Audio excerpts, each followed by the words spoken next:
We never meet ourselves directly. We meet only reflections. From childhood, we learn who we are through the eyes of others. A smile tells us we are worthy. A frown convinces us we are lacking. The inferiority complex is born in this dependence on mirrors. We confuse the reflection for the self. But a mirror is never truth. It is angle and light, distortion and shadow. Søren Kierkegaard once wrote that the self is a relation which relates itself to its own self. In other words, your worth cannot be borrowed from another's gaze. Step away from the mirror. Look at your hands. See not how they appear, but what they have touched, built, and endured. The first step beyond inferiority begins when you refuse to let a reflection contain the whole of you. Human beings are creatures of measurement. We weigh, we count, we rank. Comparison is natural, but it is also poisonous. It is the quiet tyrant of modern life. You see another's beauty and diminish your own. You see another's success and call yourself a failure. Nietzsche warned of this when he spoke of resentment, the sickness of measuring life only through envy and the imagined superiority of others. Comparison is endless. There will always be someone richer, stronger, wiser, but there will also always be someone looking at you with the same envy. The only true escape is to change the scale itself. Do not compare upward or downward. Compare only with yourself of yesterday. That is the only contest worth fighting, and it is one where progress replaces despair. Perfection whispers, "Be flawless, and you will be loved." But perfection is an idol carved from fear. It is sterile, unhuman, unlivable. Look at the Japanese art of kintsugi, where broken bowls are repaired with veins of gold. The fracture does not disappear, it becomes the most beautiful part.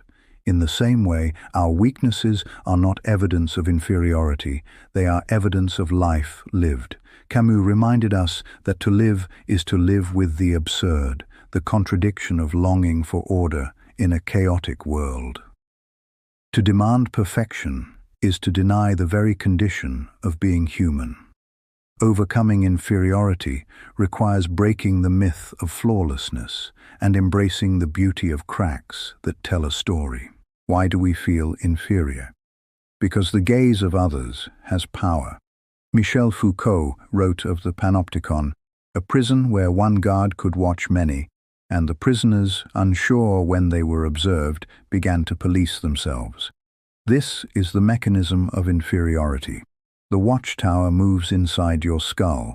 Even when no one is looking, you still feel judged. You live by an imagined gaze. But the gaze loses power when you turn it back. Instead of asking, "How do they see me?" ask, "Whose eyes am I living for?" When the answer becomes your own, you step out of the prison. You are no longer merely the object of sight. You become the subject who creates. Stand under the night sky. Watch the stars burn at impossible distances. In that silence, ask yourself, is my worth truly determined by how I rank against another human being? Inferiority shrinks when measured against infinity. Montaigne once wrote, "Man is but a reed, the weakest in nature, but he is a thinking reed. The cosmos does not award merit. It erases both kings and beggars alike. This is not despair, it is liberation. Mortality reminds us that our value cannot be borrowed from applause. It must come from fidelity to our own path, our own work, our own brief but luminous time on earth. When measured against eternity, inferiority is not only false, it is absurd. The opposite of inferiority is not superiority. It is wholeness. To be whole is not to be flawless, but to be complete in your contradictions. Alfred Adler, who gave us the very idea of the inferiority complex, believed that the cure was not arrogance, but contribution. A life finds meaning when it participates, when it creates, when it connects. When you are whole, you do not ask, "Am I better?" You ask, "Am I alive? Am I faithful to my small tasks?" A cracked vase mended with gold is not inferior to a flawless one. It is more alive, more storied, more whole. The day you accept yourself as a totality, your strengths and your weaknesses, your triumphs and your wounds, is the day inferiority dissolves. You do not need to be more than others. You need only to be yourself, fully, fiercely, unapologetically. Inferiority does not always come from the present moment. Often, it is the echo of old memories. A teacher's dismissive glance, a parent's harsh word, a failure that branded itself into your youth. These fragments linger, forming chains that bind you to an outdated version of yourself. Nietzsche once said, "To live is to forget." But forgetting here does not mean erasing. It means refusing to allow old judgments to dictate your current existence. Your past self is not your jailer. It is only a younger version of you, fumbling in the dark. To overcome inferiority, you must forgive that self and step beyond its limits.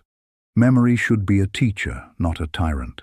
Much of what we call inferiority is born from performance. We wear masks to belong, masks of competence, beauty, wealth, even happiness. But every mask is a lie, and every lie deepens the fracture between who we are and who we pretend to be. Jean-Paul Sartre wrote of bad faith, the self-deception we practice when we conform to roles that suffocate us. To live only as the role is to live inauthentically. Inferiority grows in that gap between mask and essence. The cure is authenticity. To drop the masks, one by one, even if slowly. To stand, trembling but bare, in your own truth. In authenticity, the need to measure vanishes, because nothing compares to the singular honesty of being yourself. Inferiority whispers, "Wait until you are ready. Wait until you are flawless. Wait until you are equal to the best." And so we wait, paralyzed, until life itself begins to pass. But courage is not born from readiness. Courage is born from beginning while unready. Kierkegaard called it the leap of faith, to step forward without certainty, to risk failure, to trust in possibility. Every small beginning, writing one line, speaking one truth, taking one step into the unknown, is an act of defiance against inferiority. You prove, not to others but to yourself, that you do not need permission to exist fully. To overcome inferiority is not to wait for perfection, but to begin imperfectly and to discover in motion the strength you thought you lacked.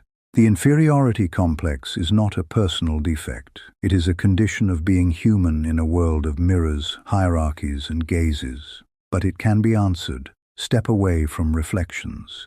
Break the tyranny of comparison. Abandon the myth of perfection. Rebel against the gaze. Stand under the stars.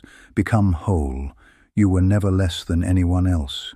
You were always complete. A singular presence in an infinite world, and that is enough.